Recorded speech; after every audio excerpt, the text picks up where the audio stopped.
Gracious greetings, St. Stephen's servants and guests. Welcome to another edition of Living Water for a Thirsty Thursday. What's on your mind?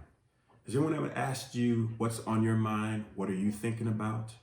Well, prayerfully over these next couple of weeks, we'll explore that a little bit more and unpack it just a tad bit because a lot is going on between our ears. Prayerfully, your takeaways today will be something to help us think a little bit more about holy versus unholy thoughts, helpful versus unhelpful thoughts, and then happy versus unhappy thoughts. The text that I want to read from comes from 2 Corinthians, the 10th chapter, and just be looking at the 4th and the 5th verse.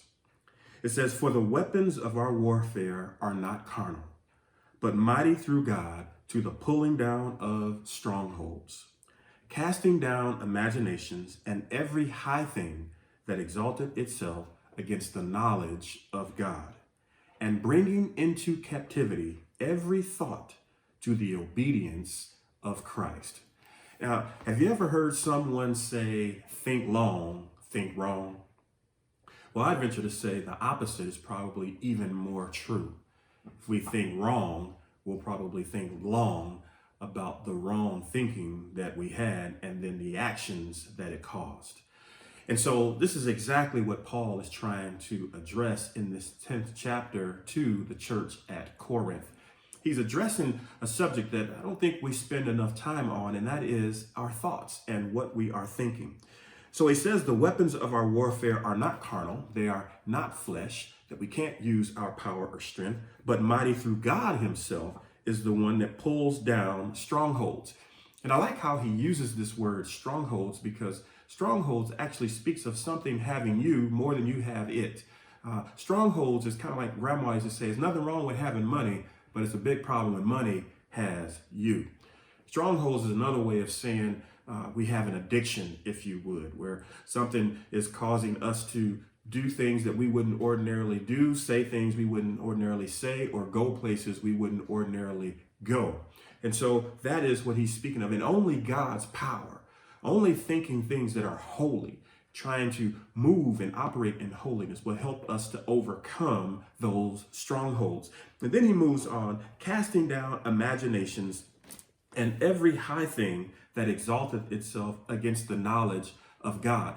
They say literally there are thousands of thoughts that go through our minds every day. And I just want to move even from the holy portion to something that's even more practical and even more portable, not just holy versus unholy, but even helpful versus unhelpful. Really just, is it positive versus negative? Is it constructive versus destructive? The thoughts that we have going on in our mind. I mean, I know right now, the times we're living in, it's easy to have some agitation to the president or to the governor or to our mayors. It's easy to be agitated about finance or our health or our children or our singleness or our retirement or education or just societal things or social things that are going on.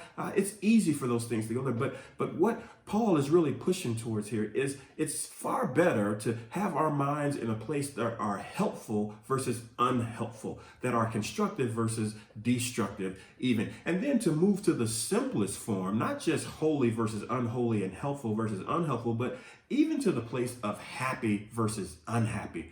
And when I know in the Christian world, we often talk about joy and we should have joy, and joy is far more important than happiness. But I'm not sure that that is necessarily the case. Joy is the case, but joy in the Bible, it speaks of a state of being. It speaks of where I should be with things, understanding that Romans 8:28 is true, that all things do work together for the good to them that love God and are called according to his purpose. And so I can have joy in knowing regardless of what happens, God is in control. But happiness is based on a present happening. You know, it's what I just see and I have a feeling from it. It's not a present state of being, it's a present state of feeling. And so I feel really good about getting this check in the mail, and so I get happy. I feel really good about graduating from school, and I'm happy about that. I feel really good about getting married. I'm happy about having children. All these different things, they make us happy, and happy is a good thing. Then conversely, having unhappy thoughts is detrimental, and it moves us to a place of what we will probably talk about in upcoming weeks, where maybe not everyone is depressed, a lot are, but I believe just about every one of us at some point is distressed, which means multiple things are going on and they're unresolved, and we keep going through those multiple things.